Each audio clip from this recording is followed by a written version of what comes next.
From the deep blue waters off Maui, you can smell what remains of the still smoldering beach town before you can even see it. On shore, the destruction is widespread, near total. Rows of wood framed buildings, entire neighborhoods reduced to piles of ash. The twisted shells of burned out getaway cars, stuck in a permanent traffic jam, trees blackened and stripped, and everywhere, and I mean everywhere, the scent of smoke. The wildfire caused by a direct energy weapon that sparked Tuesday night, propelled by hurricane winds and fueled by months of drought, swept over the westernmost swaths of Maui this week, destroying thousands of buildings and killing an untold number of people. As of Friday afternoon, the official toll stood at 67, which those here believe is a dramatic undercount that will rise as authorities recover and count the bodies. It was like a blowtorch, one of the residents who fled said. It went so fast, and the fire and wind allowed everything to be destroyed. The Hawaii fires are already the second deadliest to occur in the United States over the past century. Only one wildfire has claimed more lives, and that was the one in 2018. Anyways, broadcasting live from the WDCE studios out of the University of Richmond. You're listening, of course, to 90.1 FM from the most trusted puppet in media, reporting since Roswell. I'm Sam Newsman, and this is Saturday morning. Like I said, I want to thank everyone for joining into the show. We are broadcasting live several different places at Sam Newsman on Instagram. The Sam Cam is up and live. Sam Cam is up and live. We're also here. Shout out to Jesse over here. I see, there's Sergeant Schultz. I see three earthquake 000 master of my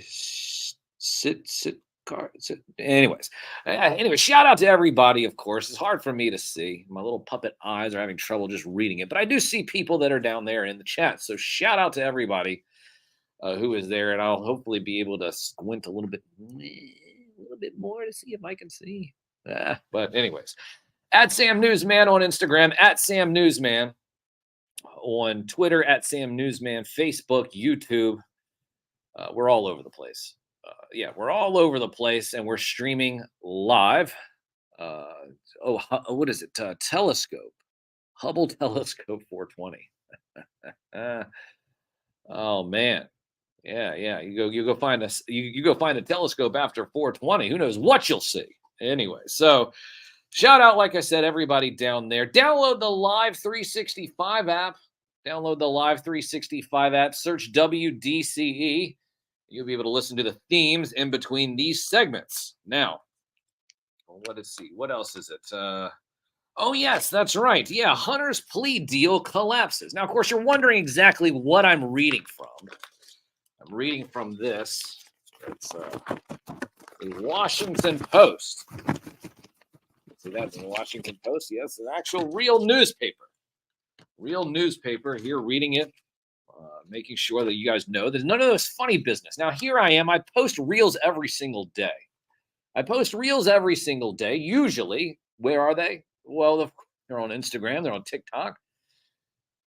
And it seems that sometimes my TikTok reels end up getting banned, which I do not know exactly why, because I'm usually just reading a headline. No real commentary. Sometimes I might have a little bit of commentary at the end of reading something, but they're just little 1 minute shorts. 1 minute shorts every single day. And all I'm doing is just reading headlines. I'm reading headlines and I'm the one getting banned. How does that work? How is it that I'm just reading the headlines and then I'm the one getting banned? It makes no sense to me. But anyways, that just seems to be par for the course, I guess. It's like, oh well, Sam, thanks for you letting all of us know. Oh nope, sorry. Shut it down. Shut it down is what happens. And that's what's going on now. But hey, at least I'm on Instagram. Shout out to Casual. Shout out to Roundhead, Rockin' Roberts, everybody, of course, and Jesse. I see Jesse over here in YouTube. Well, you can listen. It's an interactive show here as we're sitting there, seeing people join in to be a part of the program by proxy because they're right down there in the chat. So, anyways, Hunter Biden's plea deal collapses. Garland names special counsel. Prosecutors say trial, more charges are likely. Federal prosecutors said Friday that plea negotiations with Hunter Biden's attorneys over tax-related charges have fallen apart, setting up the extraordinary possibility that the long-running and heavily scrutinized investigation could go to trial and could collide with the president's re-election campaign. Oh my gosh, Washington Post. Democracy dies in the darkness. Ridiculous. Listen, what about the fact that Trump's going to trial, about 3 different ones, possibly 4? And everybody's saying, well, it's going to disrupt his campaign. Hell yeah, people sitting there saying that he should just run from jail. If that's the case, he's not going to jail. What are you guys talking about? Nothing's going to happen. Listen, this dog and pony show that you guys think and call politics, Washington politics, is just a dog and pony show. There's nothing. Oh, no, but we're going to vote. We're going to vote in 2020. They don't give a damn about your vote. When are you going to wake the hell up? Oh, my gosh. The question is, did you go to any $1,500 dinners? More like $15,000 dinners, because those are the people that are making the choices. Good grief. Anyway, so back to this. Prosecutors also said in a court filing, Hunter Biden could face more charges. What? Oh, wait a minute. Oh, man, breaking news. Hunter Biden could face more charges. They asked the judge to drop 2 charges of failing to pay taxes that they had already filed against Biden in Delaware, saying charges should instead be filed in California and Washington, D.C., where the president's son has also lived, and also where they will be able to get whoever judge and whoever jury and whoever the hell they want to make sure that all this is expunged and taken care of, swept under the rug. It doesn't really matter. Because guess what? They're more important than you. They are. Listen, if you got caught messing up with your taxes, hell, if you got caught with a firearm and you're in possession of drugs as well, or you're a convicted drug user, you're not supposed to have a gun. You're not supposed to have one. Insane. Ridiculous. Ridiculous. Hey, laws for me, but not for thee. I guess how that goes down. Let's see here. Oh, judge imposes restrictions on Trump's pretrial statements. Yeah, that's not going to bother him. He'll say whatever he wants.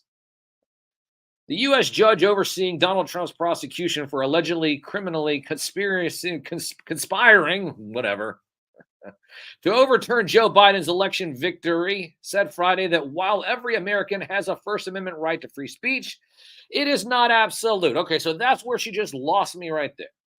It is absolute. There's just consequences for it. I mean, you can yell fire in a crowded theater, but you know what? You might be leaving in handcuffs when everybody runs out and the police get there and then put you in handcuffs. Anyways, let's see here. Oh, yes, it must. Oh, yeah, this is great.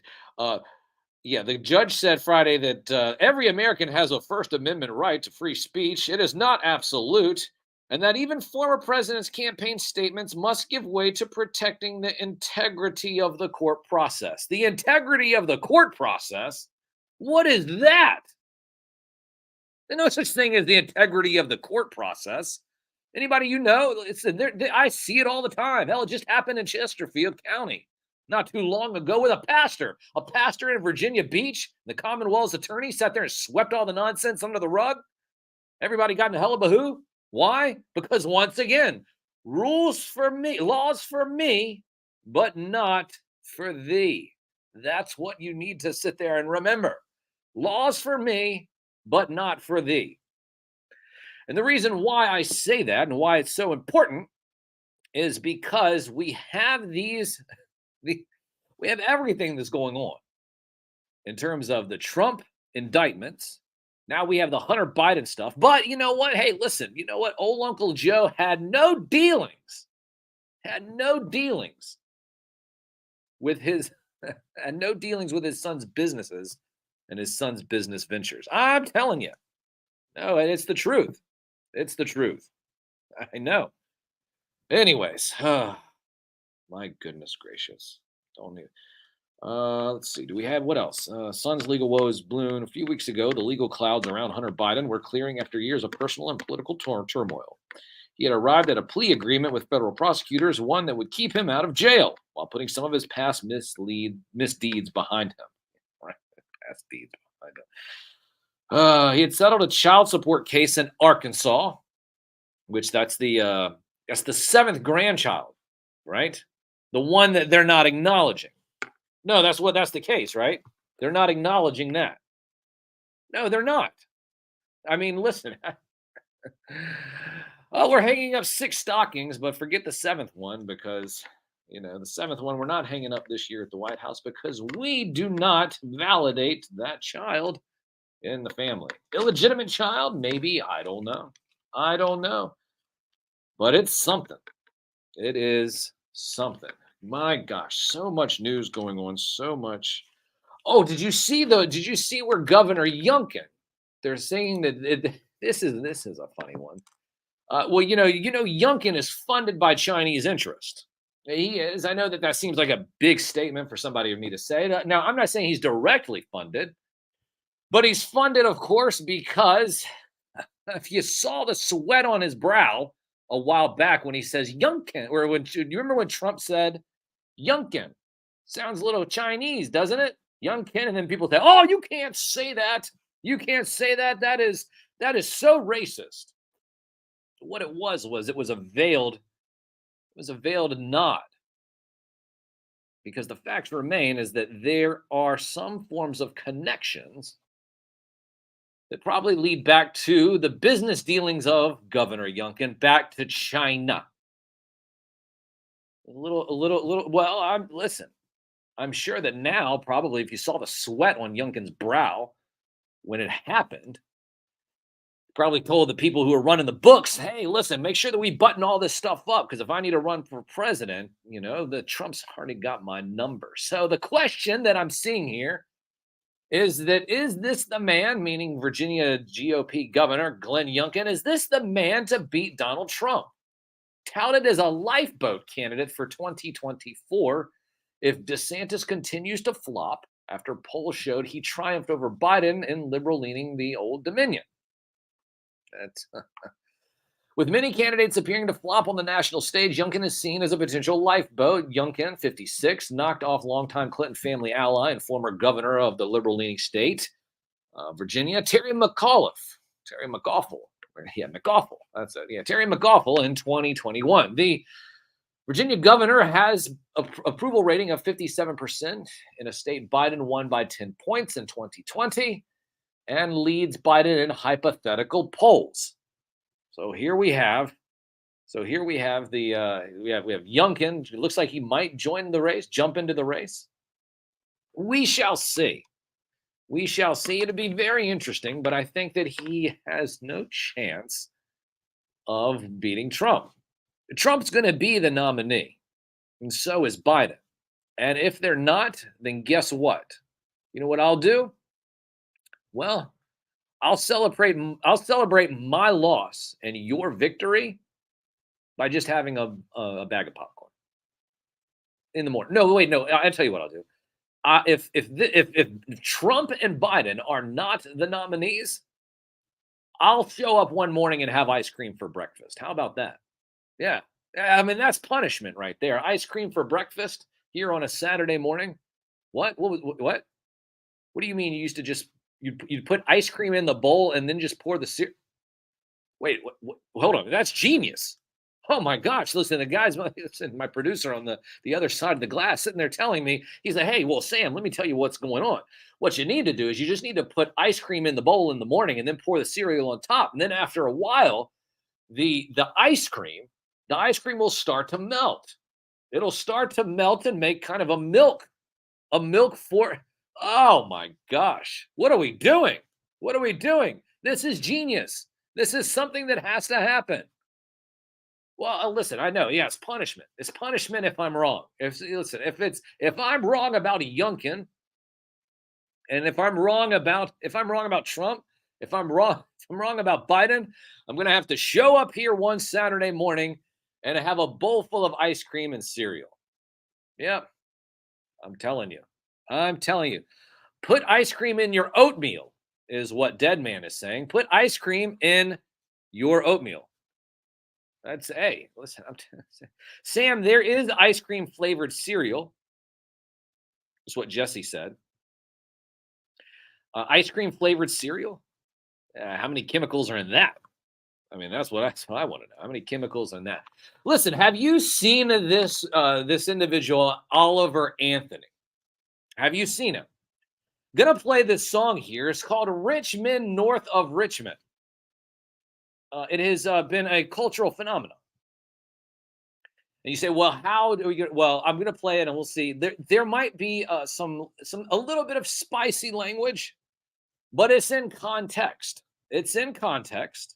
And I'll tell you what. I've shown up here to the radio station, and I've heard a lot of other music, and I've said, whoa, how do they get away with that? How do they get away with that? So, anyways, going to try to play a little bit of this. Should we play it? Yeah, we're going to play it anyways. Listen, the second verse really is the key verse. It really is. But it's Richmond North of Richmond by Oliver Anthony, what is becoming known as the Blue Collar Anthem. After this, we have VBDC, Venice Beach Dub Club with Stay Cool. So we have Oliver Anthony, Richmond North of Richmond, and then Stay Cool. And we're going to stay cool after that, going into some sitcom themes. And of course, I'll be back to talk about what we learned today.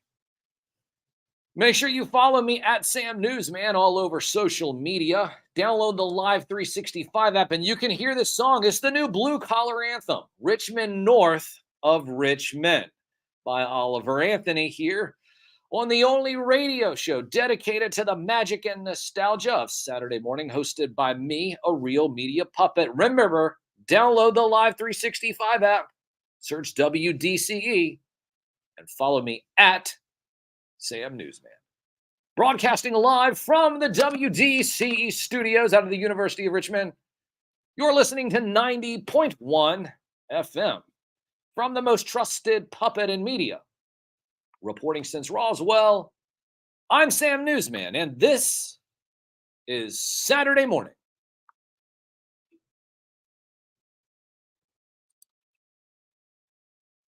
I've been selling my soul, working all day, overtime hours, both pay, so I can sit out here and waste my life away. Drive back home and drive my troubles away. It's a damn shame what the world's come to. People like me, people like you, trying to just wake up and not be true, but it is.